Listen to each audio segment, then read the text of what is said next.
Hi YouTube, welcome back to my channel and welcome back to another review of the Real Housewives of Potomac reunion part 1. So we finally made it to the reunion. I was really into it. I was really enjoying myself with the reunion up until the last 15 minutes of it. Then my blood pressure skyrocketed. So let's start off with the fashion.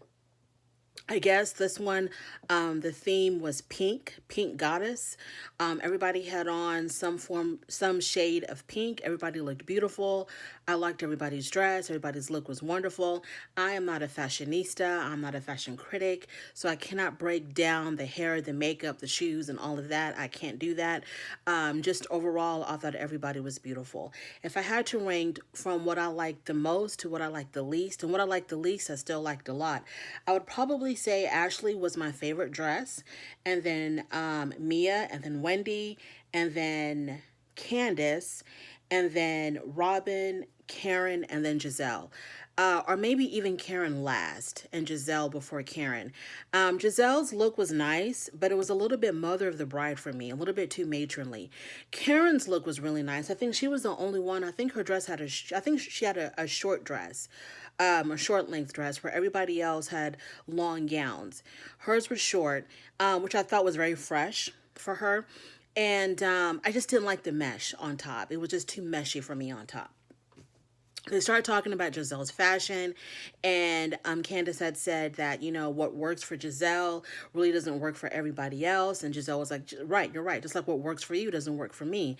And then Candace said, well, what works for me works for everybody. And I was like, what? No, it don't work like that, honey. No. What works for you does not work for everybody. It may work for some, but not all. There's nothing wrong with Candace's fashion. She's very trendy, but just because you like what you like doesn't mean everybody else likes what you like. So they started off with Mia. They did her little package, you know, showing all the clips of her throughout the season. And I think Andy asked, you know, the women, what did they think of Mia when she first came on? Candace said that she loved Mia. And then Giselle said that she had whatever issue she had with Mia. And then Candace jumped back in and said that Mia was, you know, she thought that Mia was not very truthful with her stories. And then Giselle was like, well, Andy just asked you what you thought, and you said you loved her. And then Candace came back with, well, Andy asked me what I initially thought of her. And initially I liked her. But, you know, as time went on, Candace got to discover that Mia's stories were not really connecting. So they had this whole long conversation about her surgeries and what was she honest about regarding her surgery. Now, she talked about all the surgery that she had done, all the work that she had done, and then when it came to her nether regions, that's where the issue was. So she had said that she had gotten a certain procedure done on her, you know, womanly parts. And the women were questioning, well, why would you get that done if you never even gave birth vaginally? You had your children by C-section. So why did you feel the need to get that part done?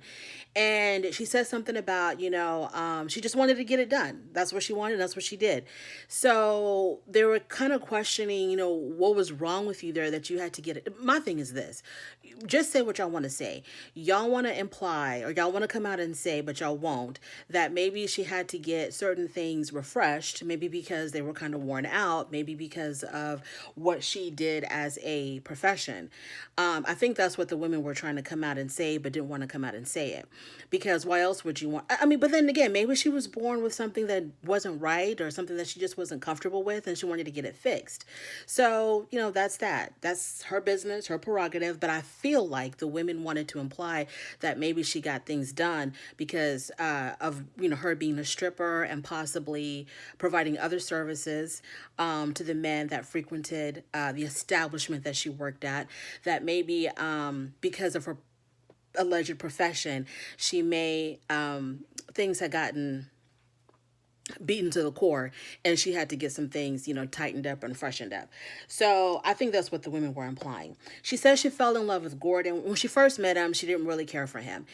He would, I guess he was like a frequent visitor of the club, a frequent customer. He was what was considered a high roller. And also, he had contributed in the making of or the building of the VIP room of this establishment that she worked at.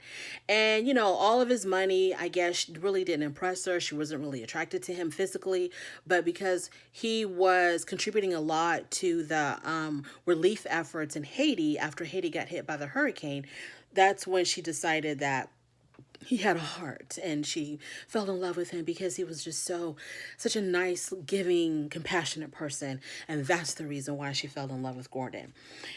So then the issue of her mother came up, and she said that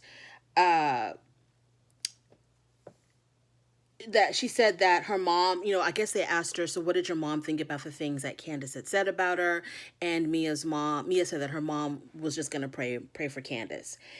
She said that her mom was at home at that time taking care of her children, while she's filming the reunion. And then the whole question came up of how did Mia become so accomplished? The women were trying to allege that, everything was basically handed to her by her husband, that she came in with absolutely nothing, and that she was basically helping her husband run these businesses, but she's going around claiming that she built these businesses on her own from the ground up. And so she tried to clarify that. Who knows what's the truth? I mean, unless you start digging into her finances, who knows what's the truth, what's what. So she was trying to say that, yeah, his name is on some businesses, but not all. And I got this business on my own credentials, and he helped finance this and he helped finance that, but I got that one on my own. And she says that she had a what do they call it? Salon envy, or some type of tanning franchise, I guess she owned, and he owned a whole bunch of fast food restaurants. I think she said Wendy's. And she says that for her to get her tanning franchises, what's it called? Is it Salon Envy or Dark Envy? I'm not sure what it's called, but it's a well-known tanning franchise. And she said that she got that on her own, but he contributed financially. So who knows? Her story, it's kind of like in a gray area. I don't know. Who cares? Unless you dig, we will never know. Unless, I don't know, the New York Times digs into her finances and writes a report about it. How are we ever going to know what was really hers, what was really his, what was hers, but he contributed for? The thing is, it seems like they have money. She's helping him run, or she helped him run a few of his chiropractic businesses. Who knows? We will never know the truth. So why are we dwelling on this? But I guess I just wanted to call her out on, yeah, we're not going to believe that you're this self-made businesswoman. Your husband had a lot to do with where you're at now. And, he found you at the strip club. You probably had nothing except the money that you were making stripping. And when you married him, you were able to take on what he had already started. So that was Mia for that part. So they called her a flip-flopper. And then there was this conversation about whenever Mia and Giselle were having, their issues, whenever they were going head to head, Giselle was wondering if Karen was basically the one putting the battery in Mia's back and kind of encouraging Mia to come in and have start this mess with Giselle, or have these arguments with Giselle, if it was really coming from Karen, because, Karen and Giselle were not on the same page for the majority of the season. Then we go into Giselle. They show her little package. They talk about the man that she had but no longer had, that we found out on the last episode that she was with someone, then she wasn't with him anymore. So there was this rumor or these allegations of that she was dating someone who was a commentator, I think on CNN.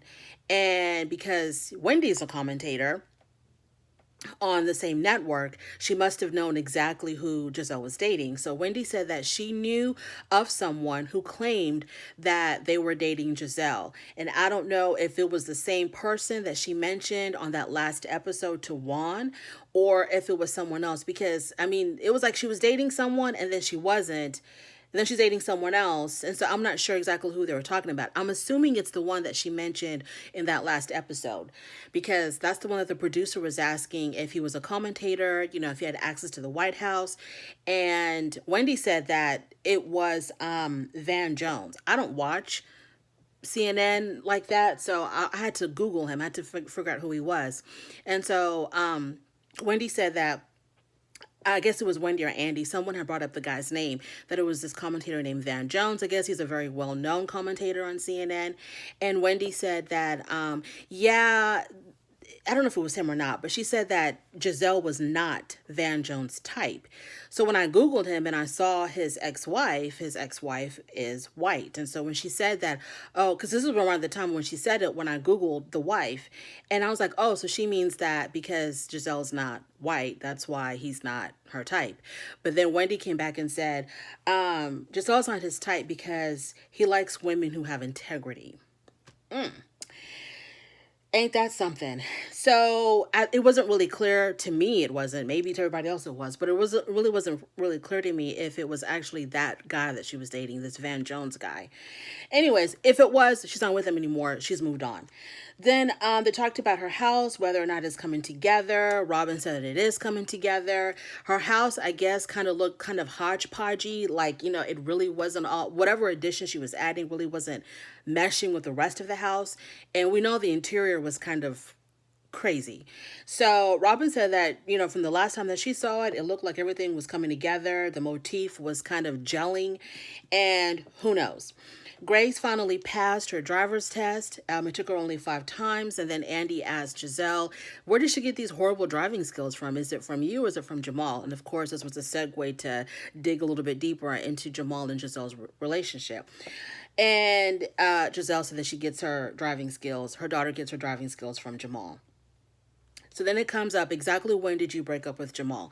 Now, this whole segment about Jamal to me was a little bit ludicrous because they were talking about when exactly did you break up with him. She said that she broke up with him at the beginning of the year. I'm thinking she's talking about 2021, January, February. Wendy said, well, that's strange because in December, it was all over the blogs that he was already broken up with you. He had already left you, and that he was with another woman. And I don't know if I guess he was with this other woman the whole time he was with Giselle on the show. And so by December, he was saying that he wasn't with you anymore, but you're claiming that you broke up in January or February. So they're trying to catch you in a lie. And they showed a blurb from some blog where, Jamal said that he hated being on the show.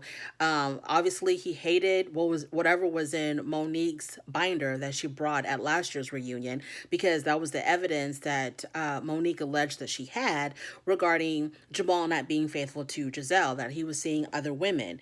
And I'm just like listening to this, and then Andy's asking Giselle, so when he cheated on you, were you crying? Did it break your heart? And Giselle's like, no, it really didn't. I didn't cry. It didn't break my heart. She said the first time when we got the divorce, I was really heartbroken, but, I didn't care that he cheated on me. I'm thinking to myself, this is all stupid, this conversation with Jamal. Jamal and Giselle did not have a real relationship when she brought him on the show. She brought him on the show, I think, because she had nothing going on with her life. And I think maybe the producers were considering maybe letting her go because she's not much of a bone carrier. I don't think she is. And she doesn't talk about her personal life. So it was like, what are you doing on this show if you're not even revealing anything about yourself and nothing is going on with you? You're not dating anyone. You're not seeing anyone. You're not married to anyone. You're, all up in other people's business, but that could only be interesting for so long. So why would she be on this show? And I think she brought him in as a last-ditch effort to prove that she's worthy of staying on the show. Her relationship with Jamal, in my opinion, was completely fake. She asked him to come on, pretend to be her boyfriend so that she can stay on the show and have a storyline. And of course, it would have been big news. Oh my God, Jamal Bryant and Giselle are back together again. So talking about, did he break your heart? When did y'all break up? It was stupid because it wasn't even a real relationship. I just didn't understand why they spent so much time. I'm like, isn't it obvious to y'all that this was not a real relationship? It was only a relationship for the show. Okay, and then Robin tried to interject and say, people deal with things, differently. Just because she didn't cry doesn't mean that she wasn't affected. Wendy interrupted Robin by saying whatever she said, and Robin got mad at Wendy, like, why are you, every time someone speaks, you're interrupting them. And Wendy's like, well, isn't this a reunion? We're all supposed to talk and contribute our thoughts. Then Karen said that Giselle should not have gone back to Jamal because, she's better than that. I was like, okay, it wasn't a real relationship. I don't think it was a real relationship. It was just for the show. Then they talk about Jamal's taxes. So Jamal allegedly owes $800,000 in unpaid taxes. And Giselle said this has got nothing to do with her because she is divorced from him. She is not Mrs. Jamal Bryant anymore. So his taxes, his problems. Karen interjected and said, look, they're going back all the way to a particular time when you were actually married to him, 2008. So if you were married to him when these shenanigans were going on, then you can also get pulled in. So get a lawyer up, and make sure that you're protected. And Giselle was like, I'm not worried about that. We've been divorced. I'm not with him anymore. We're not married anymore. So I'm not worried about that, Karen. I'm not worried about this. Got nothing to do with me. And then Andy said, well, it kind of does and directly has something to do with you because this will affect the children. I'm not exactly sure how it would affect his kids unless is like gonna affect whatever money he set aside for the children. If there's gonna be like a lien on that, I don't know if they're gonna try to confiscate any money that he may have put aside for the children, or if he has no money, then he can't take care of his children anymore. Maybe that's what Andy was implying. And so Andy said, well, this is gonna indirectly affect your daughters. And Giselle said, my daughters are fine. My daughters are fine. They don't have to worry about this. Okay, we'll see. So, Jamal, okay, you are a religious leader. You cheated on your wife with people in the congregation. You impregnated just about half the population in Atlanta. And now you're having tax issues. I mean, get it together, Jamal. And so then a scholar arrives, which I was like, okay, for what? A scholar shows up and they ask her, you know, once again, Giselle's fashion comes up and they asked her if he had to, because, you know, I guess on the blogs or on social media, wherever, Twitter, everyone was like just taken aback by a scholar's fashion. I'm not into fashion, so I didn't notice whether her fashion was hidden or not because I can't tell the difference. I'm just not into fashion. And they asked a scholar, out of all the women here, who would you give fashion advice to? And she said definitely Giselle. And what she would do is she would make Giselle's fashion a little bit more current. I'm not into fashion, but I do agree. Then they talked about Candace. So they showed her a little package. And wow, this is when I'd had enough by this time. So they talk about Candace. Candace is signed on to E1, which I thought was a management company, but it's actually a record company. She signed on to E1, which has now changed their name to Monarch. And what qualifies Chris to be your manager? And she said that, well, he's not really my manager on the music end. He's more of my manager, you know, personally managing me. Okay, that made sense to me, you know, to kind of make sure that, you know, her appointments are set and she's doing what she's supposed to be doing. So, yeah, he's not managing her music career. He's just managing her as an artist. And the question came up of, is Chris riding on Candace's coattails? Ashley started off by saying that, you know, since he lost his restaurant due to COVID, which I didn't know. Well, I knew he lost his restaurant, and obviously it had to have been through from COVID, that since he lost his restaurant, Ashley said that it seemed like there was like a big change in him. It seemed like he was drinking more. It seemed like he had put on some weight. He had definitely aged a lot. There was a big difference in his physical appearance, a huge difference. And I don't see how Candace could have denied that. But Candace said that, well, he wasn't drinking any more than he usually does. He was drinking his normal amount, which was very concerning because it seemed like he was drinking a lot. And she said that they asked Candace, is his name on the deed? And is your mom's name on the deed? And Candace said, no, his name is on. No, she said, yes, Chris's name is on the deed, but her mom is not. Her mom's name is not on it. I don't believe that Candace is not like at all. Like, I don't believe that Dorothy is not helping Candace at all. I know she makes a good amount of money from the show, but the lifestyle that she's living, you know, with video production and this huge, I kind of feel like maybe her mom is still helping financially, and there's nothing wrong with that. There's nothing wrong with that. You know, that this is her daughter. Why would her mom want to see her, you know, go through it when she can help? And how much money can Chris be making with his cooking tutorials on YouTube? So she said that that his name is on the deed, Dorothy's name is not on the deed. And then they asked her, well, at your video shoot, your mom was the one that was instigating this whole Chris bashing thing, because your mom was going around actually asking all the women, or saying really derogatory things about your husband at the video shoot, making him look like he's just using you for your money. He's got nothing going on with him work wise. He's not contributing financially. Your mom was instigating all of that. Mia did put in her share, but it wasn't like, Mia was the one that was the full force behind it. It was really your mom. And you would think that of all the people there, your mom wouldn't have been doing that, because this is your husband that she's talking about. She's talking about her own son-in-law. And so why didn't you go after your mom? And I don't remember what Candace's answer was to that. She said that, I do remember. She said that she did pull her mom to the side because the information that her mom was giving was incorrect. She did take her mom to the side to tell her that. And they asked Candace, when Chris looked back at the show, what was his reaction to seeing his own mother-in-law basically throw him under the bus with all the women at the video shoot. And she said that Chris was really hurt. And this is when, she started crying. They had to fold up tissue for her again, because she only uses tissue paper that's in the shape of a stamp to dab at the corners of her eyes. So she said that Chris was really hurt, that she literally cussed her mother out for saying those things about her husband, as she should, and that this is affecting her in-laws, because she says, she goes, my in-laws watch the show. And I was like, oh my God, really? She said her in-laws watch the show, and, it's just, and she's supposed to be, visiting, spending time with these people because this is her family. And how is she supposed to be around them when they're watching your mom talk crap about their son?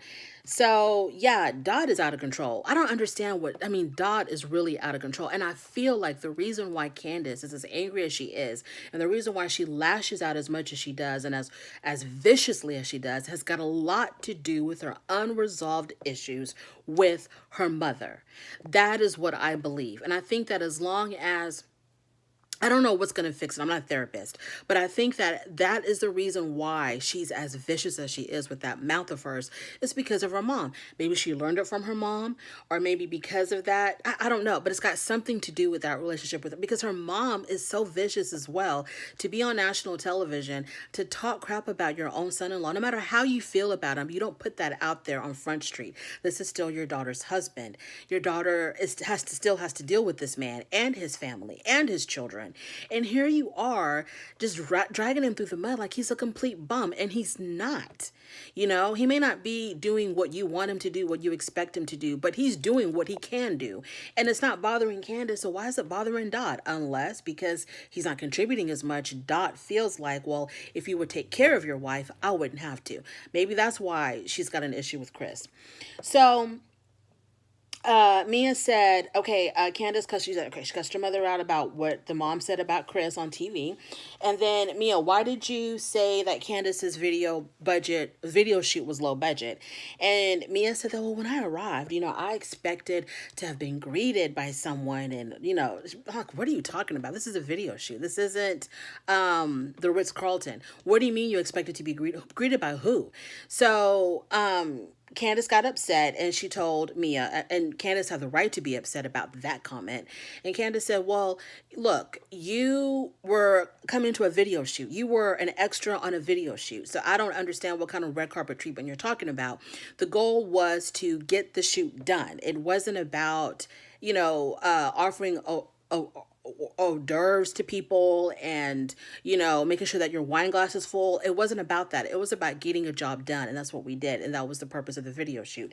And so Mia was like, you know what? It was low budget. It was a $10,000 video shoot. It was low budget. And it's okay that it was low budget. I'm like, I'm not understanding why Mia was absolutely in the wrong for that. For calling it low budget, for expecting some kind of royal treatment when she arrived. Like, who the hell are you? You're just an extra on a video shoot, on a low budget video shoot at that. So Candace said, the question was asked to Candace, did you really not know about Mia's mom's backstory? Candace said no, she had no idea. And Candace was trying to justify herself by saying, hey, the things that I said is like, she said joning. I'm not familiar with that term. Like she said, in the black community, this is what we do. You talk about each other's mama, and it's called joning. And maybe it is, but I never heard of that term. I've heard of like, I think it's called like, calling the dozens or doing the dozens. I've heard of something like that. The whole your mama jokes, but this Candace, no, no, your reasoning is it's way off. No, this is not what we were doing. That's not what you were doing. Um, No, that's not joning, jonesing, whatever you want to call it. That's not what you were doing. You were trying to hit below the belt because Mia made you mad, and you wanted to attack it. Maybe, and you know what? Now that I think about it, I can see why somebody would ask Candace, why? How did you not know about her mother's backstory? Because I feel like she did know. Now I see. I think she did know about the mother's backstory, but then that's the reason why she was using her mother as a tool to attack her, because she knew of it. Now, Candace, she said that Mia was ungrateful. She said that she was actually going really light on her. And Giselle was like, Giselle was trying to let Candace know, you went too far. You went way too far. And Giselle was asking her, how could you have looked at yourself, when you look back at the season, how could you have looked at yourself and feel like the things that you said was okay? And Candace acted like she had no idea what Giselle was talking about. She was like, what do you mean? What did I say? And then Andy said, and the way if you feel like there's nothing wrong with how you act and with the things that you said, if you feel like there was nothing wrong with that, how was that working out for you, Candace? How was that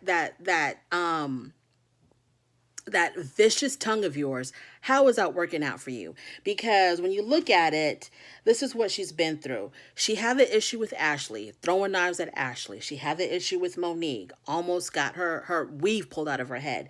She had the issue with Mia, salad flying everywhere. So your own husband is constantly having to control you, constantly having to pull you out of, physically lift you up and pull you away from situations where you have just gotten too out of control. You have even like verbally attacked your own husband. And this is working for you. You think this is it. This is a really good look for you.